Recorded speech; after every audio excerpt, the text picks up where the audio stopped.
Il est 8h09 sur Sud Radio et mon regard sur l'actualité ce matin, un joyeux Noël parce qu'il y a chaque année ce moment suspendu où la France arrête de courir, les trains ralentissent, bon ça vous allez dire c'est également le cas le reste de l'année, mais les comptes des réseaux sociaux, certains en tout cas se taisent un peu et même l'actualité si brutale d'ordinaire qu'on sent à levier le pied. Nous y voilà, la période de Noël et ce sont d'abord des images Noël, les vitrines éclairées, les guirlandes qui scintillent dans les rues encore humides de décembre, les sapins qui trônent au milieu des salons comme des totems du souvenir des enfants qu'on était. Il y a également l'auteur de la dinde ou du poulet rôti, la buée sur les vitres, le vin qui déambule sur les tables comme un funambule, le foie gras tranché, toujours un peu trop, et les convives qui râlent sur le fait qu'on mangera encore cette année de manière abondante, que les enfants ici présents, s'il y en a dans leur pièce, seront trop gâtés, que la personne en bout de table est formidable mais qu'elle a envoyé sa liste de Noël avec beaucoup de retard, donc il a fallu courir encore toute l'après-midi pour essayer de trouver la pièce manquante. Mais rassurez-vous,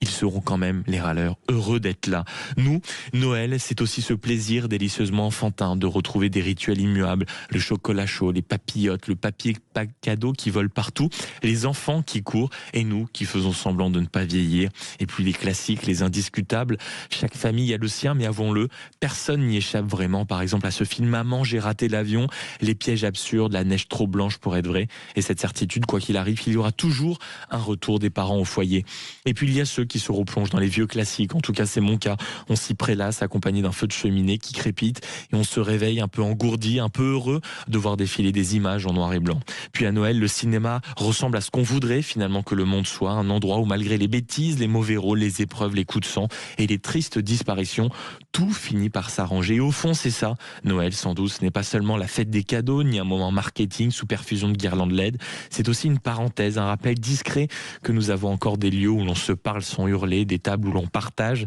sans s'écharper, des moments où la vie simplement fait un peu de bien. Le monde va mal, on le sait, les tensions demeurent toujours, l'actualité est pénible, les hommes politiques sont fatigants, mais aujourd'hui, exception rare, nous avons le droit un tout petit peu de poser la mûre, d'accorder nos proches et à nous-mêmes, en tout cas de nous accorder une trêve dans la brutalité du quotidien. Alors, profitons, mangeons trop, buvons avec excès, même si j'ai pas le droit de le dire, profitons de ceux que l'on aime, les bons moments ne sont jamais de trop. Regardons ces vieux films pour la 100e fois, rions de ces blagues déjà entendues et toujours un peu graveleuses, embrassons ceux qui sont là, pensons à ceux qui manquent bien sûr et appelons ou prenons le temps d'aller voir ceux qui sont seuls. Merci de votre confiance en tout cas sur l'antenne de Sud Radio et de votre fidélité. Un joyeux Noël.